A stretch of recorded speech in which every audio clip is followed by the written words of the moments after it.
Good evening. आज का हमारा अगला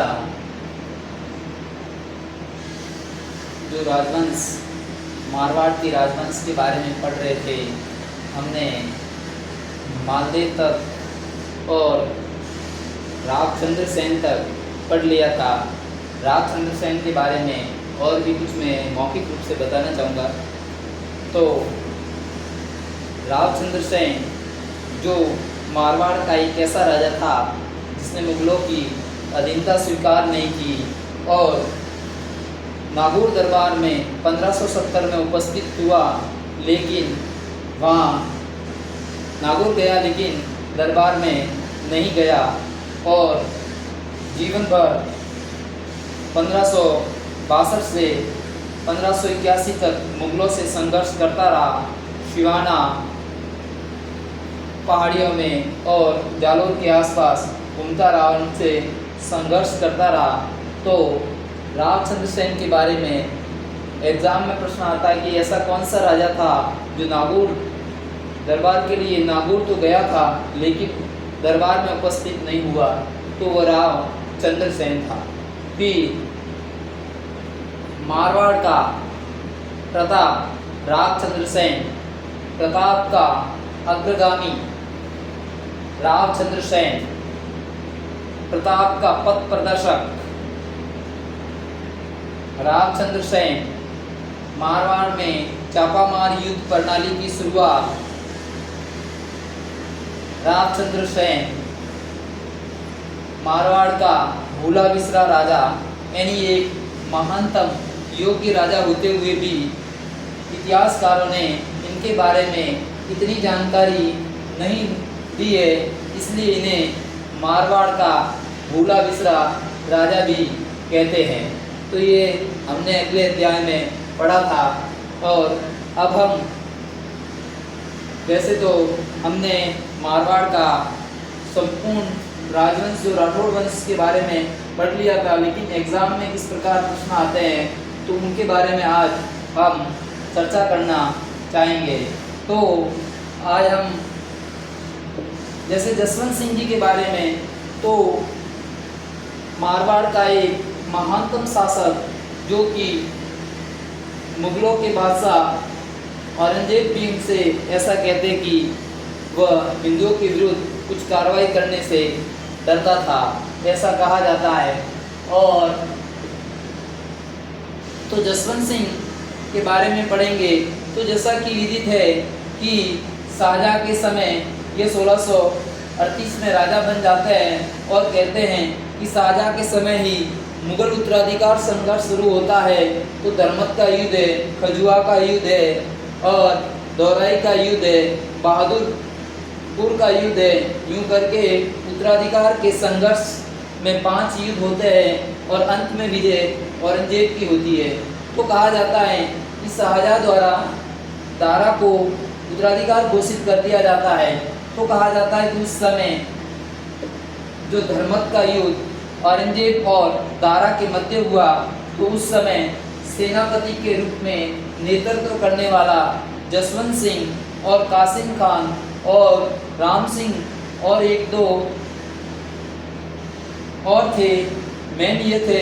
तो कहा जाता है कि जो कासिम खान अन्य जो मुगल सेनापति थे, उन्होंने औरंगजेब से साठगांठ कर दी और अंत में कहा जाता है कि धर्मत के युद्ध में दारा की सेना की विजय न देखकर ये युद्ध मैदान छोड़कर जोधपुर आ जाते हैं।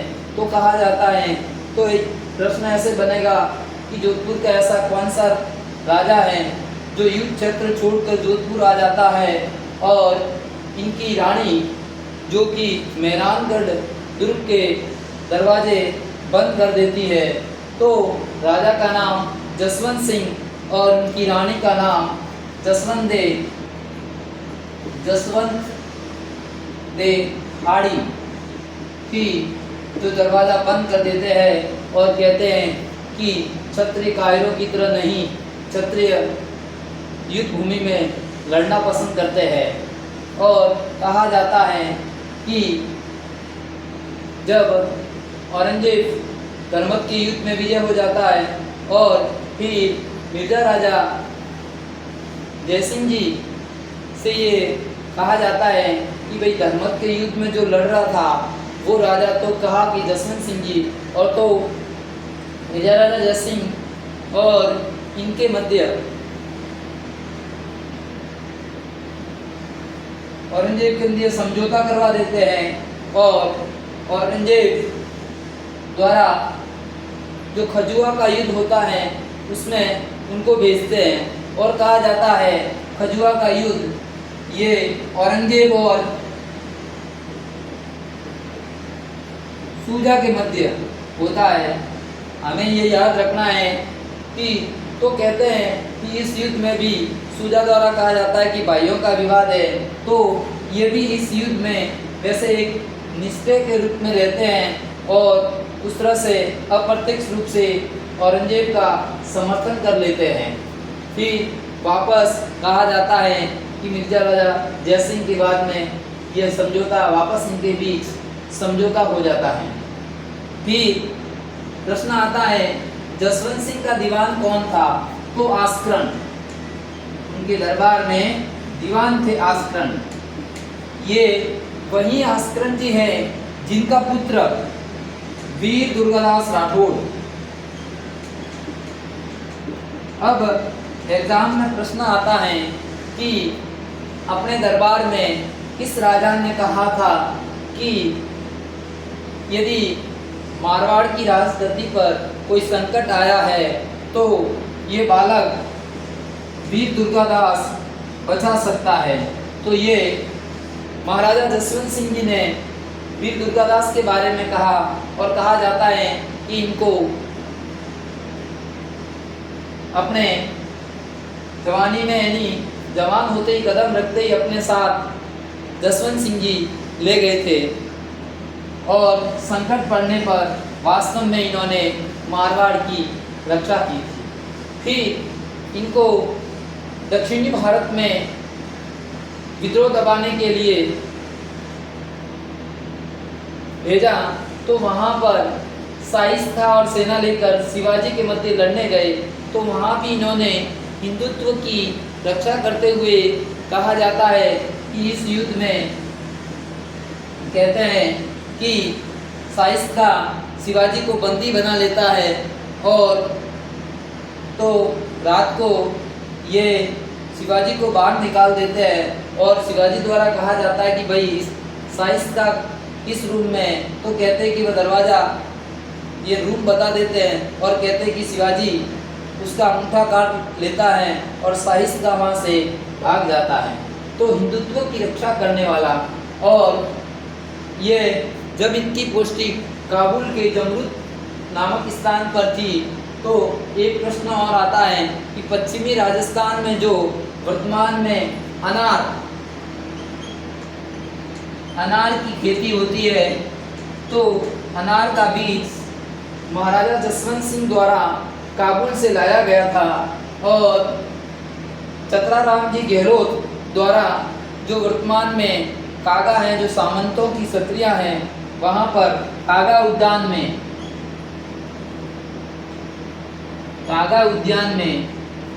चतराराम जी गहलोत चतराराम जी गहलोत द्वारा अनार की खेती की थी, जो वर्तमान में पश्चिमी राजस्थान के बाड़मेर, जालौर और जोधपुर के क्षेत्र में अनार की खेती बहुत अच्छी हो रही है। ये जसवंत सिंह जी को इनका श्रेय जाता है।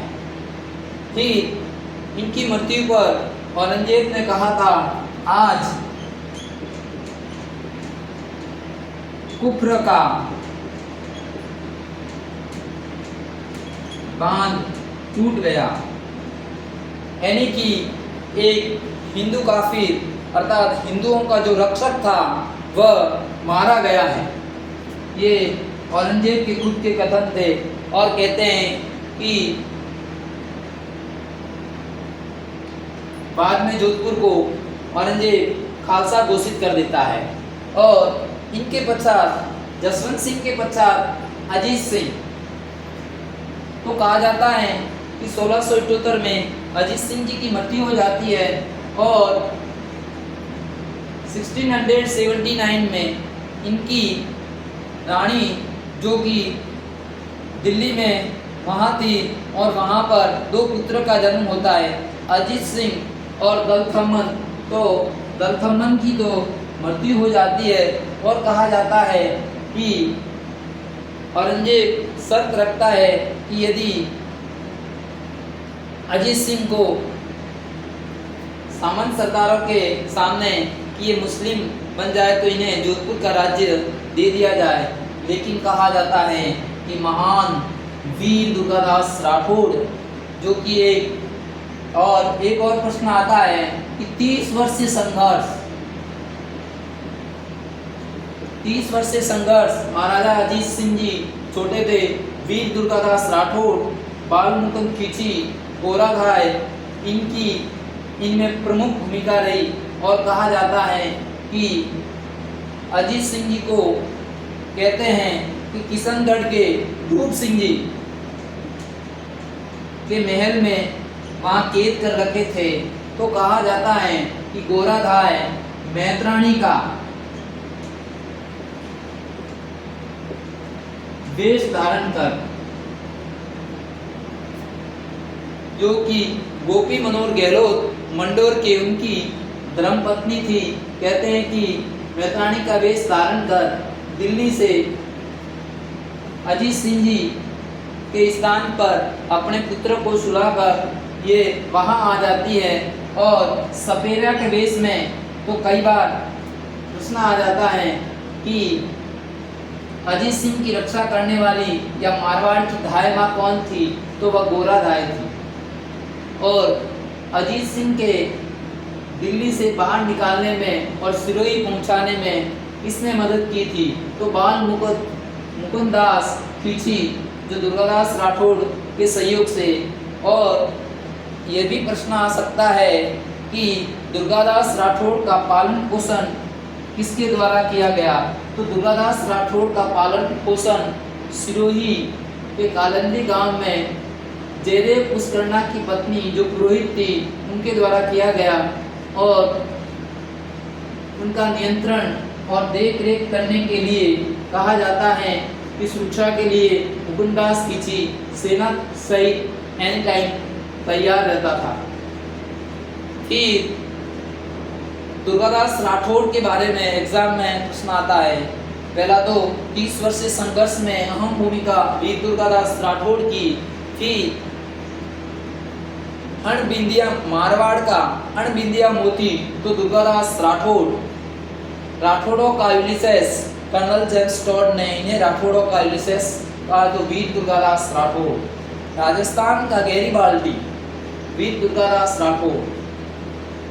मारवाड़ का उद्धारक भी कह सकते हो, मारवाड़ का उद्धारक वीर दुर्गादास राठौड़। और कहते हैं कि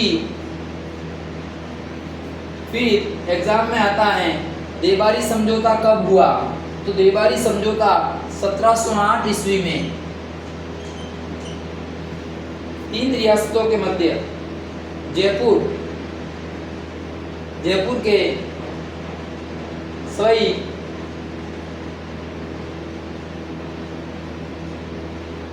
जयसिंह जी और मेवाड़ के अमर सिंह सेकंड और मारवाड़ के अजीत सिंह और दुर्गादास की अहम भूमिका। और अमर सिंह सेकंड ने जयपुर के राजा से अपनी पुत्री की शादी इस शर्त पर की चंद्रापुरी की कि उनसे उत्पन्न होने वाला पुत्र राजा बनेगा। तो देवारी समझौता कब हुआ था, 1708 में। किन किन रियासतों के मध्य हुआ, तो मेवाड़, मारवाड़ और आमेर या जयपुर। और मुद्दा क्या था, 1708 में अजीत सिंह जी को मारवाड़ का राजा बनाना और सवाई जय सिंह जी को जयपुर का राजा बनाना। ये इनमें मूल रूप से शर्तें थी। और इनके पश्चात रायका बाग पैलेस या रायका बाग महल का निर्माण तो जसवंत दे हाड़ी रानी जो जसवंत सिंह की पत्नी द्वारा निर्माण करवाया गया था। कि एग्जाम में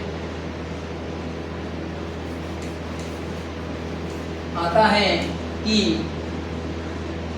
राजस्थान का अबुल फजल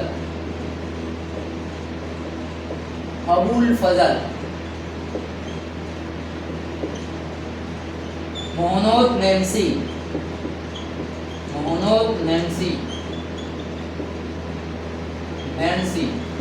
किसने कहा? मुंशी देवी प्रसाद। कई बार एग्जाम में आया हुआ है कि राजस्थान का अबुल फजल मोहनोद नैन्सी किसने कहा? मुंशी देवी प्रसाद ने। तो मोहनोद नैन्सी द्वारा नैनसिरी ख्याल की रचना इनके द्वारा की गई। दूसरा लिखा है मारवाड़रा परगनारी विगत मारवाड़ का गजेटियर।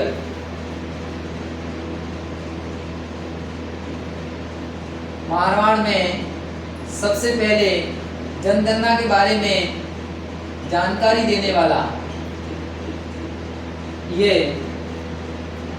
मारवाड़ा प्रगनारी विगत मोहनोद नैन्सी द्वारा। इनके भाई का नाम सुंदरदास। कहा जाता है कि ये जोधपुर दरबार से जसवंत सिंह जी से जो कुछ कर्ज लिया था वह कर्ज न चुकाने के कारण दोनों भाइयों ने लास्ट में 1770 में आत्महत्या कर दी थी। कटार भोगकर उन्होंने आत्महत्या कर दी थी।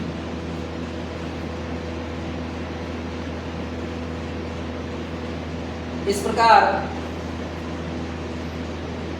मारवाड़ के भीम सिंह, तो भीम सिंह के बारे में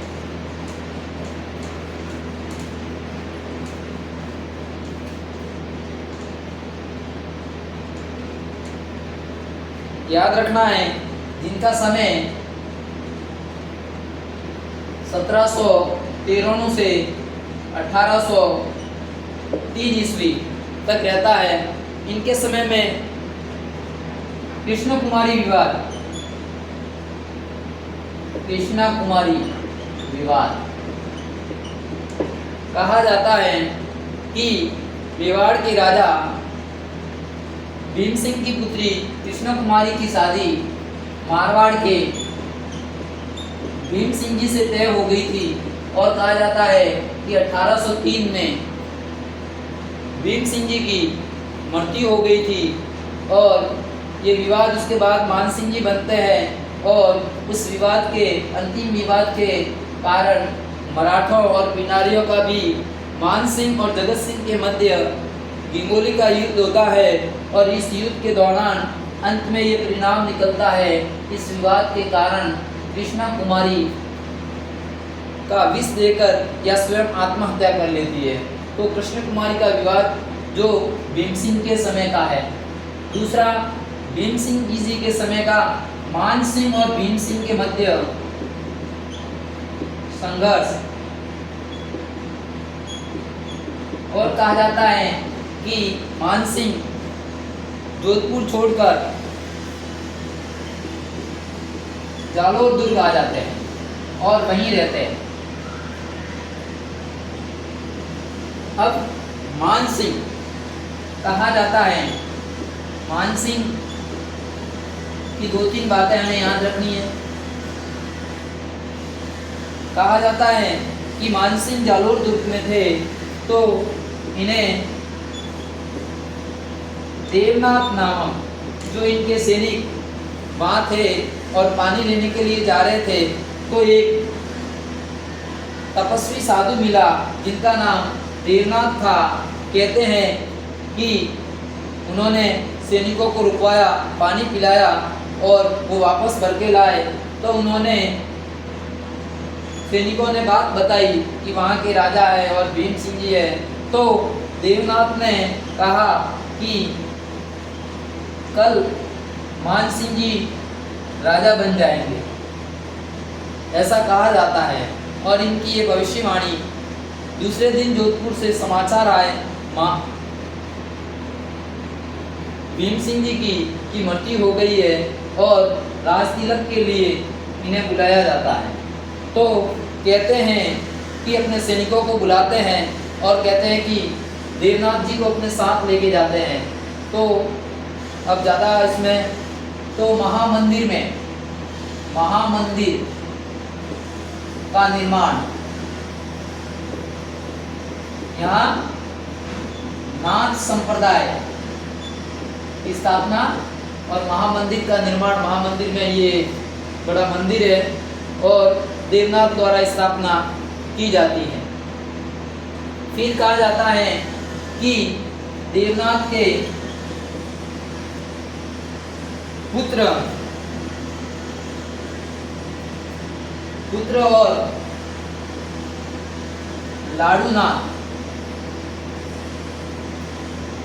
गोपीनाथ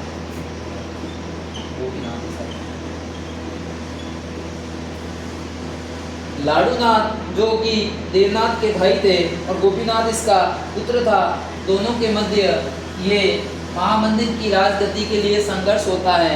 तो कहते हैं कि मान सिंह ने बड़ी समझदारी से काम किया और लाडूनाथ के लिए एक संप्रदाय उदय मंदिर में, जो वर्तमान में उदय मंदिर है, वह मान सिंह की देन है। फिर नाथों के लिए स्वयं ने नाथ चरित्र लिखी। कहते हैं कि जोधपुर में नाथों का इतना प्रभाव था कि गुलाबनाथ ने विद्रोह कर दिया था और ब्रिटिश अधिकारी सदरलैंड, एग्जाम में पूछना आ सकता है कि जोधपुर में इसके नेतृत्व में नाथों ने विद्रोह कर दिया था। तो गुलाबनाथ ने और इस विद्रोह को ब्रिटिश अंग्रेज अधिकारी सदरलैंड ने दबाया था। फिर मारवाड़ का कौन सा राजा था जिसने अंग्रेजों से संधि की? तो मान सिंह। 1818 में मान सिंह जी ने उनके साथ संधि कर ली थी। अब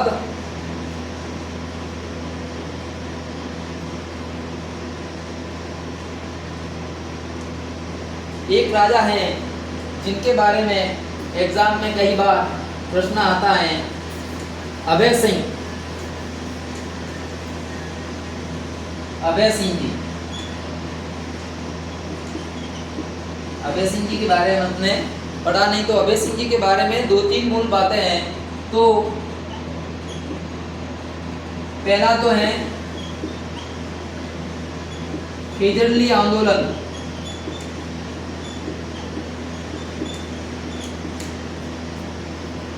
खेजड़ली आंदोलन किसके समय हुआ था? तो ये 1730 ईस्वी में कहा जाता है कि मेहरानगढ़ दुर्ग और महलों का पुनर्निर्माण करने के लिए लकड़ी की आवश्यकता, क्या पहले जो करने के लिए जो चूना तैयार किया जाता था, तो उस चूने को गर्म करने के लिए लकड़ी चाहिए थी।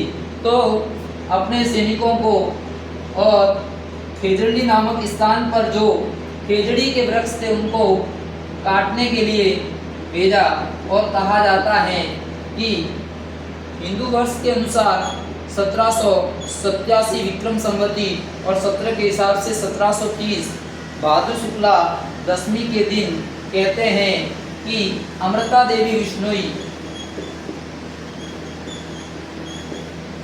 विश्नोई और इनकी 3 पुत्रियां सहित 363 लोग पेड़ों पर चिपक जाते हैं और निर्दयी रूप से इनको काट लिया जाता है। और ये बात अभय सिंह को पता चलती है तो ये रुकवा देता है। तो हमारी राजस्थान सरकार द्वारा प्रतिवर्ष अमृता देवी पुरस्कार और इनके लिए वन्य जीव संरक्षण और वन्य जीव संरक्षण एवं संस्था का 3 पुरस्कार दिया जाता है। तो 2 पुरस्कार के 50-50 का 1000 का है और वन्य जीव एवं संरक्षण का 1 लाख रुपए का पुरस्कार किसी संस्था को दिया जाता है। ये प्रतिवर्ष, और प्रतिवर्ष भाद्र शुक्ला दशमी को खेजड़ली में, खेजड़ली विश्व का एकमात्र वृक्ष मेला का हमारे राजस्थान के जोधपुर जिले के खेजड़ली गांव में होता है। तो ये हमें याद रखना है। फिर हमने मान सिंह जी के समय जो कि पढ़ा था, जिसे 3-4 इनके बारे में साहित्य है। तो बांकीदास की ख्यात लिखी कुंवर बत्तीसी, मान सिंह के दरबार में बांकीदास की ख्यात है और एक ग्रंथ की रचना कुंवर बत्तीसी लिखी और मान जैसन मंडन की भी रचना मान सिंह जी के समय हुई। और हमने गोराधाय के बारे में पढ़ा। गोराधाय तो गोराधाय के बारे में याद रखना है। मारवाड़ की पन्ना धाय,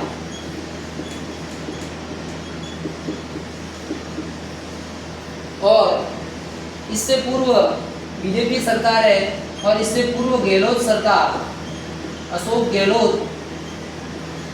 जी गहलोत जब मुख्यमंत्री थे तो राजस्थान में गोराधाय के नाम पर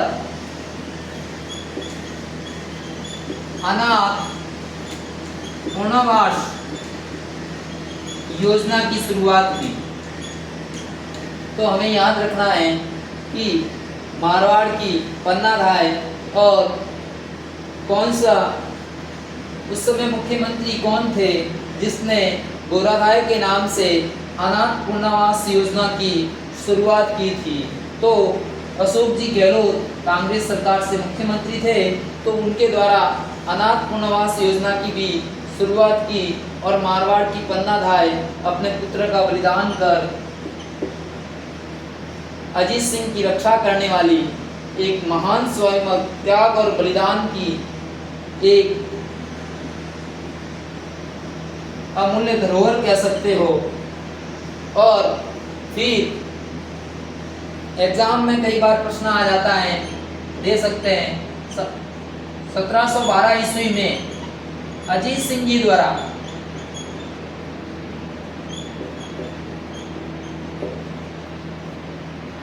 द्वारा जोधपुर में 6 खंभों की छतरी, तो रेलवे पटरी के पास में जो स्टेडियम है, उम्मेद स्टेडियम के पास रेलवे पटरी के पास में एक जगह है, वहां पर 6 खंभों की छतरी। प्रश्न आ सकता है कि गोराधाय की छतरी का निर्माण किस राजा ने करवाया? अजीत सिंह ने 712 ईस्वी में। और कितने खंभों की? 6 खंभों की छतरी का निर्माण करवाया था। तो इस प्रकार, और चलो ये हो गया, ये सदरलैंड छत्रराम जी। तो फिर मारवाड़ का ताजमहल, याद रखने की बात, मारवाड़ का ताजमहल जसवंत थड़ा, जो कि इनके पुत्र सरदार सिंह द्वारा, अर्थात जसवंत सिंह जी की वहां पर जसवंत थड़ा में छतरी है। इन्हें हम मारवाड़ या राजस्थान का ताजमहल कह सकते हैं। तो इस प्रकार मेरे द्वारा ये दी गई जानकारी और इसी के साथ हमारा मारवाड़ राजवंश से संबंधित जो एग्ज़ाम में प्रश्न आते हैं लगभग मैंने उन प्रश्नों की चर्चा की, किस प्रकार प्रश्न बनते हैं, किस प्रकार हर एग्ज़ाम में, जैसे कि अभी हो सकता है कि गोराधार की छतरी का निर्माण किसने करवाया और कब करवाया ये भी आ सकता है, और गहलोत सरकार के समय गोराधार पर कौन सी योजना चलाई, तो अनाथ पुनर्वास योजना, ये भी हमें याद रखना है। इसी के साथ जय हिंद जय भारत।